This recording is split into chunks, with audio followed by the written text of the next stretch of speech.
सायन कयाल, आपके साथ लेजेंड सत्यजीत रॉय का रहस्यमय कहानी सोने की किल्ला पार्ट 1 लेकर। फेलूदा ने जोर से क्लिक करके हाथ में रखी किताब बंद की और एक बड़ी जम्हाई लेते हुए कहा, ज्योमेट्री। मैंने पूछा, क्या आप ज्यामिति की किताबें पढ़ते रहे हैं? किताब पर अखबार का कवर रखा हुआ था, इसलिए मैं नाम नहीं पढ़ सका। मैं जानता हूं कि यह सिद्धुजाता से उधार लिया गया था। सिद्धुजाता को किताबें खरीदने का बहुत शौक है और वह किताबों की बहुत परवाह करती हैं। हर किसी को किताबें उधार न दें, बल्कि फेलुदा को दें। फेलुदा सिद्धुजाता की किताब भी घर ले आए और सबसे पहले उसे दावत दी। एक सपेरे को सौंपते हुए और 2 धुएं के छल्ले छोड़ते हुए फेलुदा ने कहा, ज्यामिति की किताब जैसी कोई चीज नहीं है। कोई भी किताब ज्यामिति की किताब हो सकती है, क्योंकि सारा जीवन ही ज्यामिति है। निश्चित रूप से जब धुएं का छल्ला मेरे मुंह से निकला तो यह एक पूर्ण चक्र था। सोचिए, यह वृत्ताकार वस्तु ब्रह्मांड में किस प्रकार फैली हुई है।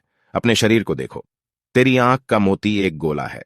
इस गोले से आप आसमान, चांद, तारे, सूरज देख सकते हैं। यदि आप उन्हें सपाट कल्पना करते हैं तो वृत्त वास्तव में गोले हैं, एक एकल ठोस बुलबुला यानी ज्यामिति। सौरमंडल के ग्रह फिर से अंडाकार वक्र में सूर्य की परिक्रमा कर रहे हैं। यहां भी ज्यामिति।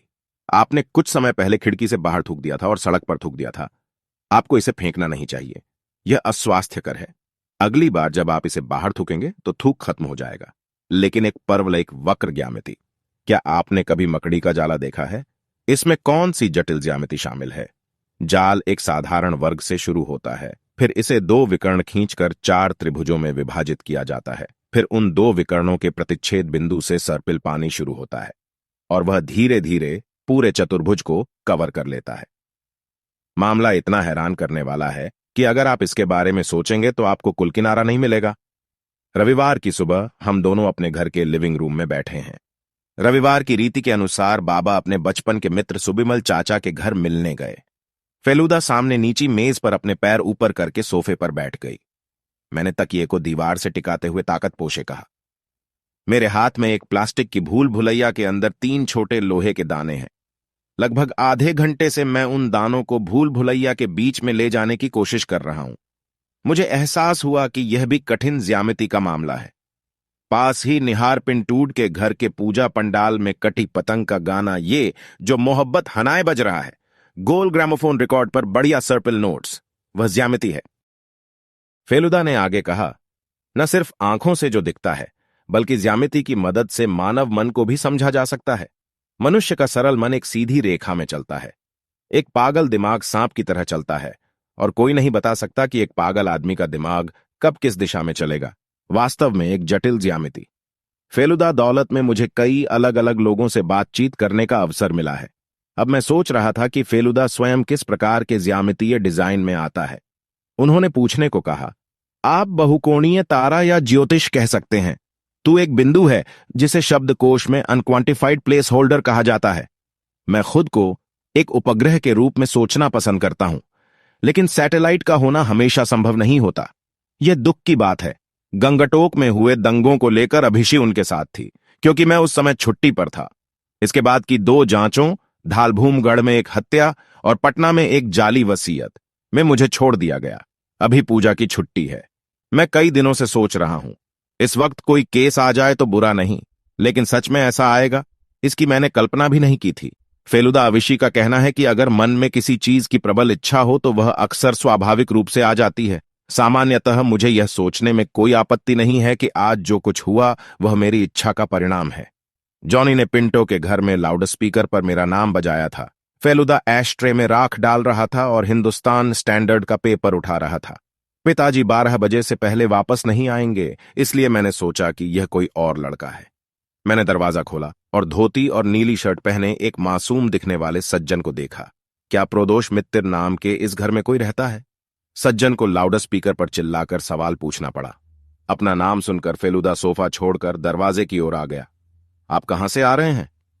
अंजना, मैं आ रहा हूं उस श्याम बाजार से। अंदर आए। सज्जन घर में दाखिल हुए। बैठ जाओ, मैं प्रदोष मित्र हूं। ओह, मैं सही कह रहा हूं कि तुम बहुत छोटे हो। सज्जन सोफे के पास वाली कुर्सी पर बैठ गए, लेकिन बैठने के बाद उनकी मुस्कान गायब हो गई। क्या बात, क्या बात? फेलुदा ने पूछा। सज्जन ने गला साफ करके कहा, कैलाश, चौधरी साहब से मैंने आपकी बहुत ख्याति सुनी है। मेरा मतलब है वह मेरा ग्राहक है और क्या। मेरा नाम सुधीर धर है। College street, Dhar and company में मेरी एक किताब की दुकान है। आपने इसे देखा होगा। फेलुदा ने हल्का सा सिर हिलाया और हां कहा। फिर उसने मुझसे कहा, टॉप से खिड़की बंद कर दो। सड़क की ओर वाली खिड़की को बंद करने के लिए संगीत को थोड़ा कम कर दिया गया और परिणाम स्वरूप सज्जन बाकी शब्दों को थोड़ा और स्वाभाविक रूप से बोलने में सक्षम हो गए। 7 दिन पहले अखबार में मेरे बेटे के बारे में खबर थी। तुम हो, बताओ क्या खबर है। वह जातीयता, मतलब उस कली ने लड़के को बुलाया। हाँ हाँ, क्या खबर सच है। मेरा मतलब है जिस तरह से वह आपसे बात करता है, मैं जातीयता के बारे में जानता था। एक एक करके उन्हें अचानक अपना पिछला जन्म याद आ जाता है। वे इसे राष्ट्रवाद कहते हैं। फेलुदाओं को नहीं पता कि पूर्ण पूर्व जन्म जैसी कोई चीज होती है या नहीं। फेलुदा ने 4 मीनार का पैकेट खोला और उस सज्जन को दे दिया। सज्जन थोड़ा मुस्कुराए और सिर हिलाकर बताया कि उन्होंने खाना नहीं खाया। फिर उन्होंने कहा, शायद आपको याद होगा, मेरा यह लड़का केवल 8 साल का एक जगह का वर्णन करता है। वह वहां गया है, लेकिन ऐसी जगह मेरा बेटा उससे बहुत दूर है। न तो मुझे और न ही मेरे किसी पूर्वज को कभी जाने का सौभाग्य मिला है। पालतू लोग, आप समझते हैं। दुकान को देखो, जबकि पुस्तक बाजार दिन ब दिन। आपका बेटा महल के बारे में बात नहीं करता। फेलुदा ने सज्जन को कई बार टोका। हां हां कहते हैं, सोने का महल। उसके सिर पर तोपें, युद्ध चल रहे थे, लोग मर रहे थे। उसने यह सब देखा। वह बलिदानों पर पगड़ी पहनता था और ऊंट पर सवारी करता था। रेत के बारे में खूब बातें करते हैं। हाथी और घोड़े बहुत कुछ कहते हैं। फिर मोर की बात हो रही है। उसके हाथ पर कोहनी के पास चोट का निशान है। यह जन्म तक रहता है। हम इसे बर्थमार्क के नाम से जानते थे। उनका कहना है कि एक बार एक मोर ने उन्हें चोंच मार दी थी। यह उस चोंच का निशान है। यह स्पष्ट रूप से कहां कहा गया था नहीं, लेकिन उसके घर से सोने का महल देखा जा सकता था। कभी कभी हेजिब जी को पेंसिल से कागज पर काटा जाता है। कहता है, मेरा घर देखो, यह घर जैसा दिखता है। क्या उसने किताबों में ऐसी जगह की तस्वीर नहीं देखी होगी। आपके पास एक किताबों की दुकान है, यह निश्चित रूप से हो सकता है, लेकिन कई लड़के चित्र वाली किताबें देखते हैं। तो क्या वे 8 बजे इसी तरह बात करते हैं। तुमने मेरे बेटे को नहीं देखा, इसलिए सच कहूं तो उसका दिमाग कहीं और है। आपका घर, आपके भाई बहन, माता पिता और रिश्तेदार आपके नहीं हैं। वह हमारा चेहरा देखता है और बोलता नहीं। यह सब कब कहना शुरू हुआ, फेलुदा ने पूछा। कुछ महीने की बात है। आप जानते हैं, इसकी शुरुआत उस चित्र को बनाने से होती है। उस दिन बारिश हो रही थी। मैं दुकान से लौटा ही था और उसने आकर मुझे तस्वीर दिखाई। मैंने शुरुआत में गाना नहीं गाया। बचपन में कई तरह के पागलपन होते हैं। वधू को वनोर वनोर, कान पाटिनी। मेरी गिन्नी ने सबसे पहले नोटिस किया था। कुछ दिनों तक उन्हें सुनने के बाद, उनके व्यवहार को देखने के बाद, मेरे पास एक और ग्राहक है। क्या आपने नाम सुना है? डॉ हेमांग हाजरा। हां हां, परमाणु वैज्ञानिक। मैंने किताब सुनी। अखबार में है कि वह आपके बेटे के साथ बाहर जाएगा। मत जाओ, पहले ही जा चुका हूं। वह 3 दिन के लिए मेरे घर आए। उन्होंने कहा, ऐसा लगता है कि यह राजपूताना की बात हो रही है। मैंने कहा, शायद। आखिर में उसने क्या कहा, तेरा बेटा जतिस्मर, मैं इस जातीयता पर शोध कर रहा हूं। मैं तुम्हारे पुत्र को अपने साथ राजपूताना ले जाऊंगा। यदि आप इसे सही स्थान पर रख सकें तो आपका बेटा निश्चित रूप से और भी बहुत सी चीजें याद रखेगा। यह मेरे लिए बहुत उपयोगी होगा। मैं उसका खर्चा भी उठाऊंगा, उसका ख्याल रखूंगा। तुम्हें कुछ भी सोचने की जरूरत नहीं है। तब फेलुदा की आवाज का लहजा और उसके आगे बैठने के अंदाज से मैं समझ गया कि उसे बहुत दिलचस्पी है। फिर और क्या, वह मुकुल के साथ चला गया। क्या लड़के ने विरोध किया? सज्जन ने सूखी मुस्कान बिखेरते हुए कहा, आप कहां हैं? आप जिसने भी कहा कि सोने का किला दिखाएंगे, उसकी एक बात मान ली। तुमने नहीं देखा मेरे बेटे को। ओह, मेरा मतलब है अन्य 5 लड़कों की तरह नहीं, बिल्कुल नहीं। 3 बजे उठकर बैठ गए। बार बार गाना, फिल्म का गाना नहीं। श्रीमान गोये गांव ये सुअर। लेकिन मैं जानता हूं कि यह बांग्लादेश का गांव नहीं है। मैं फिर थोड़ा हारमोनियम टर्मोनियम बजाता हूं, समझ गया। सज्जन ने बहुत कुछ कहा, लेकिन फिर भी इस बारे में कुछ नहीं कहा कि वह फेलुदा के पास क्यों आए थे। उन्हें जासूस की आवश्यकता क्यों हो सकती है। अचानक फेलुदा के एक शब्द से मामले ने अलग ही रूप ले लिया। क्या आपके बेटे ने आपको सारे खजानों के बारे में नहीं बताया? सज्जन ने अचानक आह भरते हुए कहा, यह तो गड़बड़ है श्रीमान। उन्होंने मुझे बताया, लेकिन अखबार के रिपोर्टर के सामने कहकर उन्होंने इसे बर्बाद कर दिया। आप कयामत क्यों कहते हैं? सवाल पूछने के बाद फेलुदा ने हमारे नौकर श्रीनाथ से चाय लाने को कहा। सज्जन ने कहा, आप समझ सकते हैं क्यों? कल सुबह हेमंग बाबू तूफान एक्सप्रेस में मेरे बेटे के साथ राजस्थान के लिए रवाना हुए और फेलुदा ने टोकते हुए कहा, क्या तुम्हें पता है कि तुम राजस्थान में कहां गए थे? सुधीर बाबू ने कहा, जोधपुर वही है जो उन्होंने कहा था। उन्होंने कहा, काली के बारे में बात करते समय मैं उत्तर पश्चिम दिशा से शुरुआत करूंगा। वह जाग गए। अब क्या बात है, कल शाम को कोई हमारे पड़ोस से मुकुल की उम्र के लड़के का अपहरण कर लेगा। क्या आपको लगता है कि उसे गलती से आपका बेटा समझ लिया गया है? इस बारे में कोई संदेह नहीं है, दोनों काफी एक जैसे दिखते हैं। हमारे पड़ोस में शिवरतन मुखुज्जे के एक वकील का घर है। यह उस घर का बेटा है। इसका नाम नीलू है। मुखुज्जे मशाए का पोता है। उनके घर में जाहिर है रोना बंद हो गया। पुलिस ने खूब मचाया हंगामा। अब अविशी के वापस आने से सब कुछ ठीक है। इस बीच लौटे? आज जल्दी है। लेकिन क्या हुआ सर? मेरे सिर में दर्द हो रहा है। अपहरण करने वालों को एहसास हुआ कि वे गलत लड़के को लेकर आए हैं, लेकिन इसी बीच जिस लड़के ने उन्हें बताया कि मुकुल जोधपुर गया है। अब सोचिए, अगर उन गुंडों ने खजाने के लिए राजस्थान का पीछा किया तो आप समझ सकते हैं। फेलुदा चुपचाप सोचता है। उसके माथे पर 4 लहरदार धब्बे हैं। मेरी छाती धड़क रही है। वह तो और कुछ नहीं। इस अवसर पर यदि राजस्थान का भ्रमण हो सके तो आशा ही क्या है। जोधपुर, चित्तौड़, उदयपुर नाम मैंने इतिहास में केवल सुने और पढ़े हैं, और अवन टैगोर की राजकही में जो मेरे नरेश चाचा ने मुझे मेरे जन्मदिन पर दी थी। श्रीनाथ चाय लेकर आए और मेज पर रख दी। फेलुदा ने सुधीर बाबू की ओर कप बढ़ाया। सज्जन ने अब कुछ सोचा और कहा, कैलाश बाबू ने आपके बारे में जो कहा उससे तो आप सहमत लगते हैं। तो मैं सोच रहा था काश आप राजस्थान जा पाते। अगर अविशी जाकर देख ले कि वे सुरक्षित हैं तो कोई सवाल ही नहीं है। लेकिन अगर तुम जाओ और कुछ शोर देखो, मेरा मतलब है मैंने आपके साहस के बारे में बहुत कुछ सुना है। निस्संदेह मैं एक स्थिर व्यक्ति हूं। आपके पास आना मेरे लिए दुस्साहस है, लेकिन अगर तुम जाने को राजी हो तो मैं तुम्हारा, मेरा मतलब है, यात्रा खर्च जरूर चुकाऊंगा।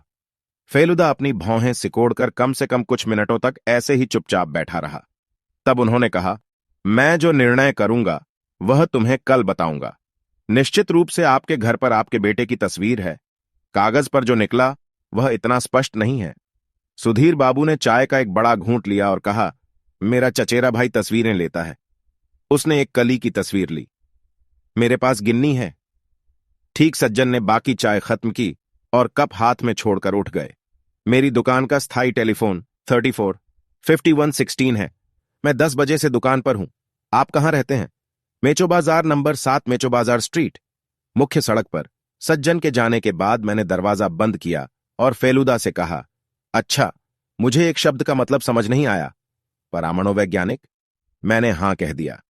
फेलुदा के अनुसार जो मानव मन के विशिष्ट धुंधले पहलुओं पर चर्चा करते हैं उन्हें परमाणु वैज्ञानिक कहा जाता है, जैसे टेलीपैथी। एक आदमी दूसरे आदमी के मन की बात जान लेता था या अपने मन से दूसरे व्यक्ति के विचारों को बदल दिया। कई बार ऐसा होता है कि आप घर पर बैठे होते हैं और अचानक आपको किसी पुराने दोस्त की कहानी याद आ जाती है और उसी वक्त उस दोस्त ने आपको फोन कर दिया। परमाणु वैज्ञानिकों का कहना है कि यह कोई दुर्घटना नहीं है, इसके पीछे टेलीपैथी है। अभी और है। उदाहरण के लिए एक्स्ट्रा सेंसरी परसेप्शन, जिसे संक्षेप में एसपी कहा जाता है। भविष्य में क्या होने वाला है इसका पूर्वानुमान लगाना या कि ज्योतिष्मार पिछले जन्मों को याद रखना, ये सभी परमाणु वैज्ञानिकों के शोध के विषय हैं। ये हेमांग हाजरा बहुत बड़े परमाणु वैज्ञानिक हैं। जो लोग वहां हैं, मैं जानता हूं कि वे काफी मशहूर हैं। वह विदेश गए, व्याख्यान दिए, संभवतः एक समाज भी। क्या आप इन सब बातों पर विश्वास करते हैं? मेरा मानना है कि बिना सबूत के किसी भी बात पर विश्वास या अविश्वास करना मूर्खता है। इतिहास में इस बात के कई सबूत हैं कि अगर लोग अपना दिमाग खुला नहीं रखते तो वे मूर्ख बन जाते हैं। एक समय लोग सोचते थे कि पृथ्वी छपटी है। क्या आप जानते हैं और सोचा कि ऐसी जगह जाकर दुनिया खत्म हो गई है जिसके बाद आप और नहीं जा सकते। लेकिन जब खोजकर्ता मैगलन एक जगह से निकलकर पूरी दुनिया का चक्कर लगाकर उसी जगह पर लौटा तो फ्लैट वाले अपना सिर खुजलाने लगे। फिर लोगों का यह भी मानना था कि पृथ्वी स्थिर है, ग्रह, तारे और सूर्य इसके चारों ओर चक्कर लगा रहे हैं। एक समय की बात है, कुछ लोग सोचते थे कि आकाश एक विशाल कटोरा है जिस पर तारे मोतियों की तरह जड़े हुए हैं। कोपरनिकस ने साबित किया कि सूर्य स्थिर है और पृथ्वी सहित सौरमंडल की हर चीज सूर्य के चारों ओर घूमती है। लेकिन कोपरनिकस का मानना था कि यह घूर्णन गोलाकार है। केपलर ने आकर यह सिद्ध कर दिया कि घूर्णन वास्तव में एक अंडाकार कक्षा है। तो फिर गैलीलियो, चलो, तुम इतना ज्ञान रखने के लायक नहीं हो। यह सब आपके किशोर मस्तिष्क में प्रवेश नहीं करेगा। इतना बड़ा जासूस होते हुए भी फेलूदा को यह समझ नहीं आया कि अब मुझे छेद कर मेरे गुस्से को कम करना आसान नहीं होगा, क्योंकि मेरा मन पहले से ही कह रहा है कि इस बार छुट्टियां राजस्थान में बीतेंगी और नए देश को देखते देखते नए नए रहस्य खुलते रहेंगे। आइए देखें कि मेरी टेलीपैथी कितनी दूर तक चलती है। कृपया पार्ट 2 के लिए इंतजार करें और हमारा स्टोरी अच्छा लगा तो चैनल को सब्सक्राइब करें। स्टोरी